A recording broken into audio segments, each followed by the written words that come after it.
But you guys have to process that and get back on the horse very quickly this week. Well, look, Brendan, I think just at a meeting with the players, I think things must be put in perspective. You know, the guys asked me after the game what happened. 14-12 up, played quite nicely. Then they brought on, Furlong, Doris, Gibson Park, Sheehan. The list just went on and on and on.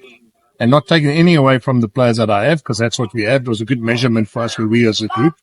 Just want to quickly give you a little bit of statistics. So this tournament's been going on for 3 years. We started the very first game against them. We lost 31-3 at Aviva Stadium. And if I look back 3 years, I mean, we've obviously grown a lot. I think we've grown a lot as a group.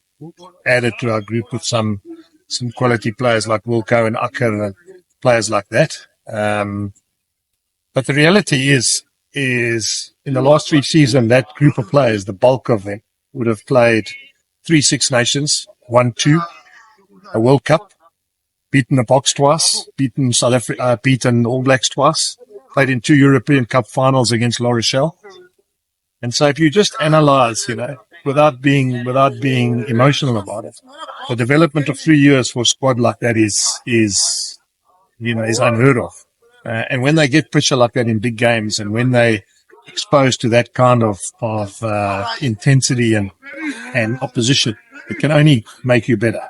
So, I'm not throwing the baby out with the bathwater now. We played all right in the first half. I'm not saying we played well. We stayed in the fight. Went up another couple of gears in the second half. They scored quickly in the second half. And I think what we learned there is that we still got a long way to go in terms of time together.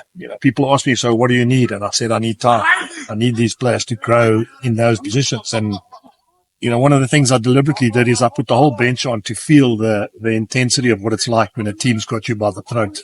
One of the examples I use is the Chiefs came here a couple of years ago. They lost in a final to the Bulls by about 70 points. Who dominated Super Rugby after that for the next few seasons with the Chiefs. And the reason is they were exposed to what it's like to be under the pump.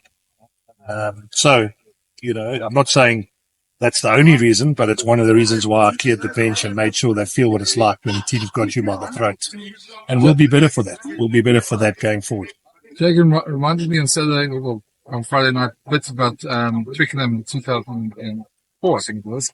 The men against boys that Brian made his debut. Yes. Almost the same sort of thing that just... Well, exactly that. I remember talking to Oss after that game, and he scrummed against a guy called White, and I said, why didn't you give it to him? And he said, geez, do you see how angry he was? We talk about a guy like Oosterrand, who's probably the greatest Lucid ever played for South Africa. And it was like youngsters. And I'm not for 1 minute saying, guys, that, I don't want the headline to be Jake says we still, we just need time. We need time. You can't fast track. When Furlong comes on and we put on Morne Smith, and they bring on Sheehan, and then they bring on Gibson Park, and we bring on Zach Burger, and they bring on Kalen Doris, and we bring in Gamedi. And we're talking about guys that have got more test caps there than URC games we've got.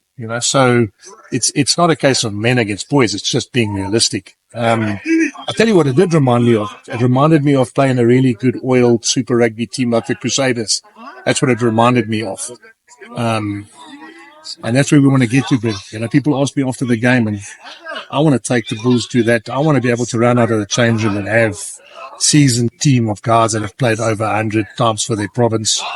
And that's why I suppose I keep banging that drum to you guys as journalists, that we can't have, a situation where we coach guys to pay their school fees and then end up going to play big clubs and other big clubs.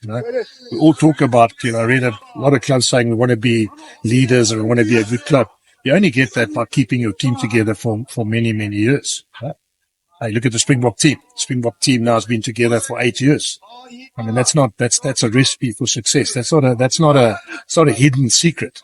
If I look at the team, and I'm not taking anything away from the group I have, because you can only control what you have. But if we had Ergia and Jason and Lou de Jager and Jesse Creel and Andre Pollard and Ivan van Zyl and Liebenberg on the flank and Trevor Nyakani at prop for this weekend, in other words, the last game that passed, I can tell you now the score wouldn't have been the same. And that's just because they're seasoned, they're a bit older, they're a bit wiser, they've got experience. And to be fair, I mean, I've been around long enough to know that's what it was like in the old days. Those guys would have been playing for their provincial sides in South Africa. So, I can only control what I can control, and what I can control is I need this group to grow in the next couple of years. And the one way we're going to have to do is to put in pressure situations like that and see whether we sink or swim. I see Marfu is in the braces. Is he out for this weekend? He's out for this weekend, yeah. But actually, I got quite good news. Again, we're waiting for the MRI, but the doc doesn't think it was as bad as initially expected. But again, I'm waiting for the MRI. I want to tell you that, man, I found the MRI found something else. And that's why I took him off as well, guys. He's got a Springbok career. He's got an important year. He could have fuss-baited and maybe strapped it. And I just thought, just now everything goes in his knee and then he's out for 9 months, and I didn't want that. So listening to your opening remarks, and thank you for explaining what you've said. Did we see on Saturday, a little bit of despondency on your face? I don't know about despondency. I suppose a little bit of I don't like to lose it. I don't like it when, I almost felt like in the change room at 14-12, I thought, geez, there's hope here. We've been there before. But I suppose it just wasn't despondency. I suppose the word is just a reality check in my face, just to understand that, when you're comparing apples with apples, it's fine, but you're not comparing apples with apples. I use an example. Ned Bench just come off winning the Six Nations back-to-back, 6 of those 7 guys, 7 of those 8 guys. And, our bench is seasoned team that's been together as juniors, played SAA, been selected in extended alignment camps. There's a hell of a difference just in personnel. So I didn't for 1 minute sit there and I just for me, just basically a reality check of where we are. And, I'm basically coding to myself what we need to do going forward. It's a fact that you've spoken about that many times. With us, you've been all around informing us as well as the powers that be that we need the guys to come back here. And like you said, beating on the same drum. Yeah.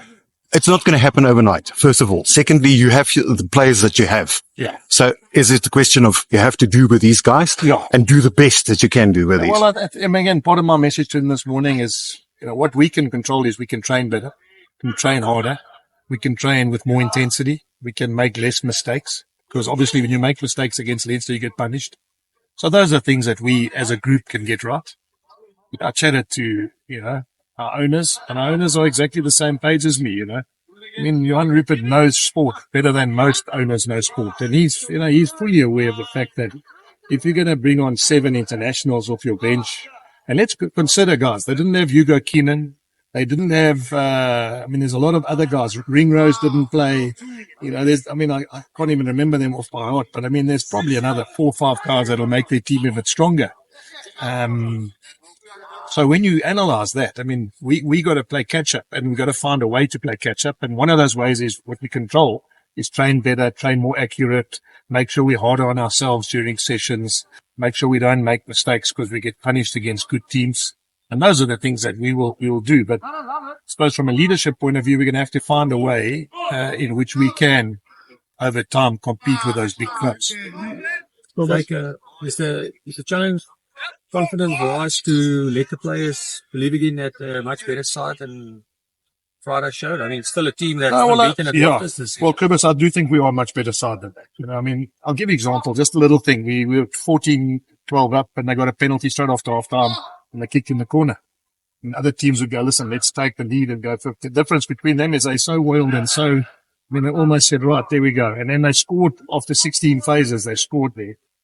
And then it was almost catch up. And the one thing I will tell you is flipping hard to play against that team and play catch up rig.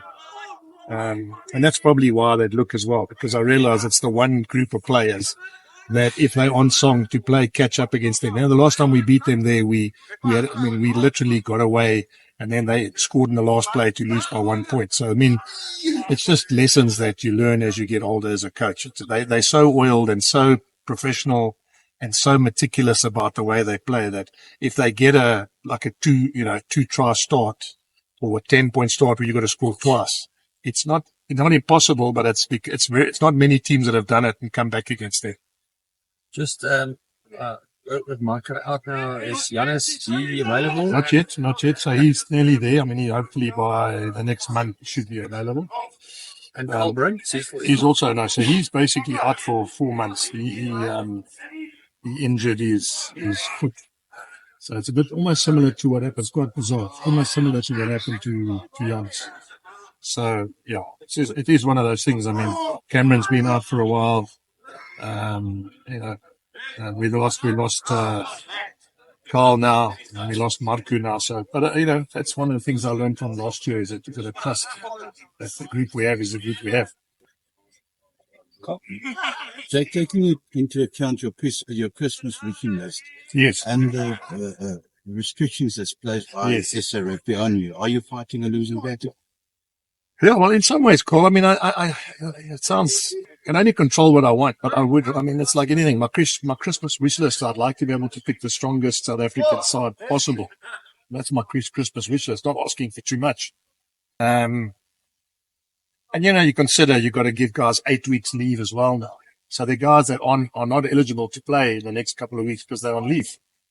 I mean, you guys can do your own mathematics. But if you've got a squad of 55 players and you have to give them 8 weeks leave within a season for them to play Currie Cup, and you have to play Currie Cup, and you've got to play European Cup, and you've got to have a team that shows transformation. And you've got to have a team that's got to be competitive and win against teams that have 3 times the budget you have. And, as I said, it's not, you can only control the things you can control, and we'll give it our best shot. But I suppose, hopefully Father Christmas one day will bring, in my sock, you'll bring a couple of these seasoned Springboks to come back and play in South Africa. Taking into account the bench that you did send up, and that you're playing this weekend in a knockout game, is this weekend more important? No. I mean, every game for the Bulls is important. I think if I had to tell the supporters that this game doesn't count or next week doesn't count, I think the Bulls supporters would, we've got Bulls supporters that want to win every week, and there's nothing wrong with it. So we're home. We've just come back from travel. The nicest thing about rugby is the rebound. So a lot of things changed in 7 days. And we were playing the last 40 minutes of that game, and any way you get it right is you make sure you play well the next Saturday. I mean, the really good teams and the teams that go on to be successful are the ones that can get a rebound. So you're confident about this week? Yeah. No.